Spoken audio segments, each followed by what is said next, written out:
Hi friends, ಈಗ mango jam ಮಾಡ್ತಾಯಿದ್ದೀನಿ. ನೋಡಿ ಏನೇನು ಬೇಕು ಅಂತ. ಮ್ಯಾಂಗೋ ಕಟ್ ಮಾಡಿಕೊಂಡಿರೋದು, ಸಕ್ಕರೆ, ನಿಂಬೆಹಣ್ಣು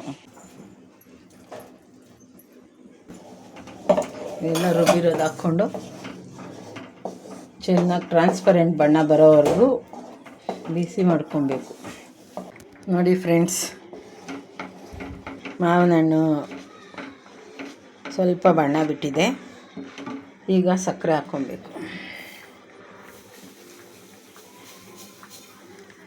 ನಮ್ಗೆ ಎಷ್ಟು ಸಿಹಿ ಬೇಕೋ ಅಷ್ಟಕ್ಕೆ ತಗ್ನಂಗೆ ಸಕ್ಕರೆ ಹಾಕ್ಕೊಂಡ್ರೆ ಸಾಕು.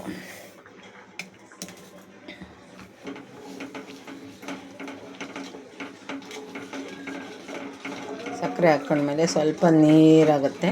ಸಕ್ಕರೆ ಕರಗ್ತಾ ಇದ್ದಂಗೆ ಅದು ಮತ್ತೆ ಗಟ್ಟಿಯಾಗೋವರೆಗೂ ತಿರುಗಿಸ್ತಾ ಇರಬೇಕು.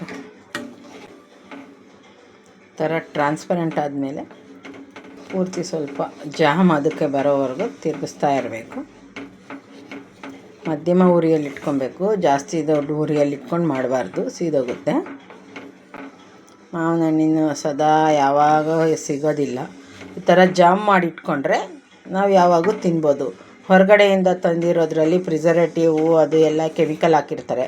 ನಾವು ಮನೆಯಲ್ಲೇ ಮಾಡೋದ್ರಿಂದ ಯಾವುದೂ ಕೆಮಿಕಲ್ ಇರೋದಿಲ್ಲ. ಮಕ್ಕಳಿಂದ ವಯಸ್ಸಾದವ್ರವರೆಗೂ ಎಲ್ಲರೂ ತಿನ್ಬೋದು. ಯಾವುದು ಸೈಡ್ ಎಫೆಕ್ಟ್ ಆಗೋದಿಲ್ಲ ಇದರಿಂದ. ಯಾವಾಗ ಬೇಕಾದರೂ ತಿನ್ಬೋದು. ಮಾಡಿ ಫ್ರಿಜ್ಜಲ್ಲಿ ಇಟ್ಕೊಂಡಿದ್ರೆ ನಾವು ಎಷ್ಟು ದಿನ ಆದರೂ ಕೆಡೋದಿಲ್ಲ. ಯಾಕೆಂದರೆ ಇದಕ್ಕೆ ನೀರಿನ ಅಂಶ ಏನೂ ಇರೋದಿಲ್ಲ. ಹಂಗಾಗಿ ಎಷ್ಟು ದಿನ ಇಟ್ಕೊಂಡಿದ್ರು ಏನೂ ಆಗೋದಿಲ್ಲ, ಎಲ್ಲರೂ ತಿನ್ಬೋದು. ನೋಡಿ ಫ್ರೆಂಡ್, ಅದಕ್ಕೆ ಬಂದ ಮೇಲೆ ಇದಕ್ಕೆ ನಿಂಬೆಹಣ್ಣಿನ ರಸ ಹಾಕಬೇಕು.